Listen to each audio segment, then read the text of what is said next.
G'day Kawasaki fans, and welcome to the final instalment of the IXIL dual underseat exhaust saga for the Z750. It's quite a challenge getting this fitted. It's certainly, I would say, is not equivalent to just getting a slip-on and attaching it to the side. I'm a mechanic by trade, and I use quite a few of my skills, mechanical skills, to get this to work. So, a few of the things I had to do. I wasn't very happy with the way the kit was mounted, because it basically mounts directly to the plastic inner holder inside the tail here. So I made these brackets screwed onto the frame to take the weight. These brackets, this piece here comes with the kit. This kit is actually designed for another style of 750S that has grab handles on the rear.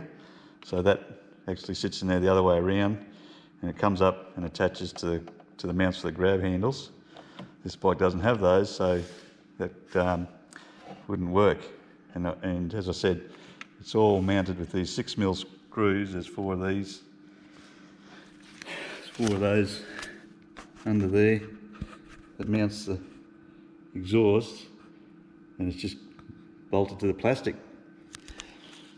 So to give it some support, I cut the legs off of these, and I cut up the number plate frame, the number plate holder, to make this second part of the bracket, so that the weight of the 10 kilo exhaust is transferred to this steel frame. So as I said, originally I weighed the OEM exhaust system, and the parts I took off is 6.8 kilos. This system, all the bits are fitted, is 10 kilos, so it's an extra 3 kilos, and it's just mounted to plastic. The original exhaust is mounted to this 10mm bolt, which I would suggest is actually stronger than the 4 6mm screws that hold this system on now. But also, another area of concern is the fit of the pipes. Down here we can see the original pipe slipped on all the way up to here. This pipe slips on about half of that. There's a heap of IXIL.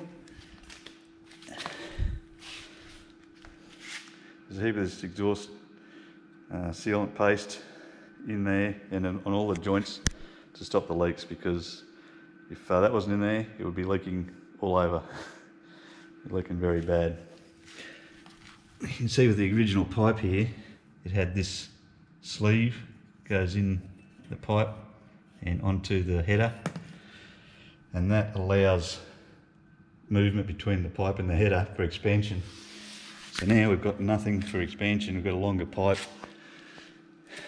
and as I said, it's mounted to plastic basically, so I'm not convinced there's not going to be problems later on.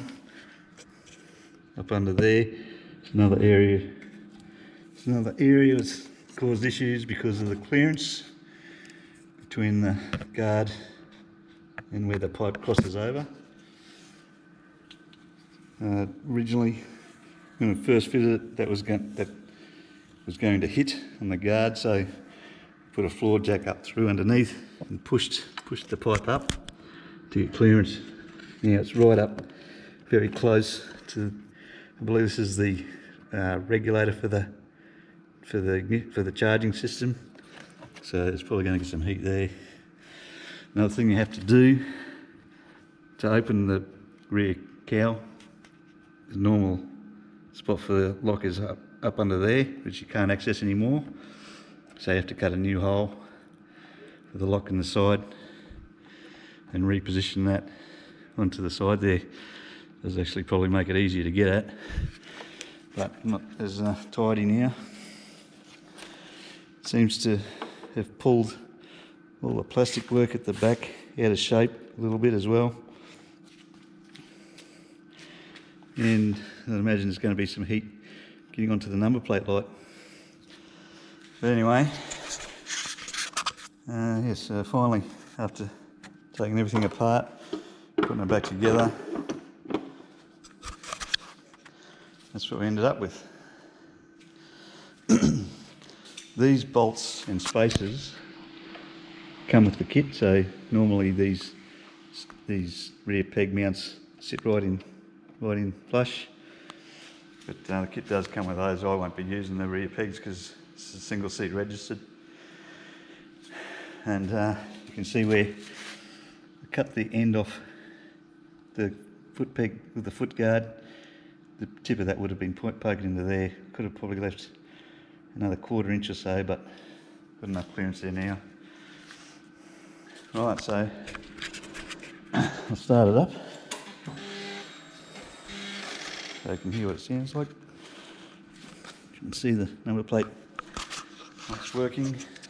Another issue I had was with these indicators. The wiring was not long enough for these repositioned mounts down here, so I had to extend the wiring by 6 inches up inside the rear cowl, so where it connects, so as it had enough length to get the indicators down there.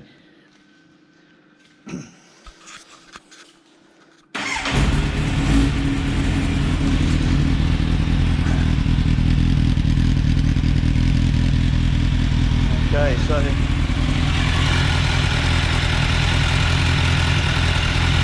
bit of a leak down there now, I think. I need some more mani seal in it.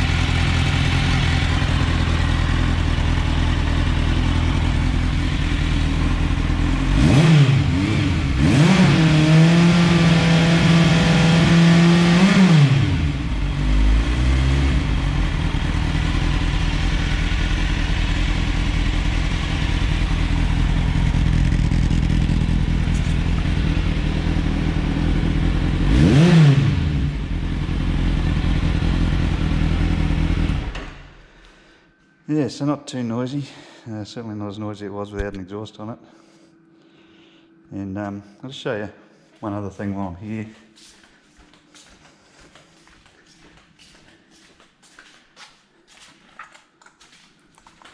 This is the toolkit that comes with the bike. I've seen online some people having issues with changing the inner spark plugs, the inboard cylinder spark plugs. So this toolkit comes with this particular spark plug socket. This is what you need to change the inboard spark plugs on the Z750. That's after, of course, after you've pulled the tank off and remove the mounting bolts for the thermostat, for the radiator hoses, and all the wiring and everything else that's under that tank. All has to be loosened, moved to the side to get access, and then you need this tool to get past the steel frame, the steel backbone in there, and get those inboard spark plugs out. So if you're having trouble with spark plugs, get one of these. Get your original toolkit. Comes with the 10mm tube spanner to get the 10mm bolt down there that holds the seat on. Okay, so there we are, Kawasaki fans. It's the IXIL dual under-seat exhaust, all fitted up. I've drilled 4 holes in the number plate to mount the number plate on those bolts, and hopefully I won't have any issues with the police. Till next time, bye for now.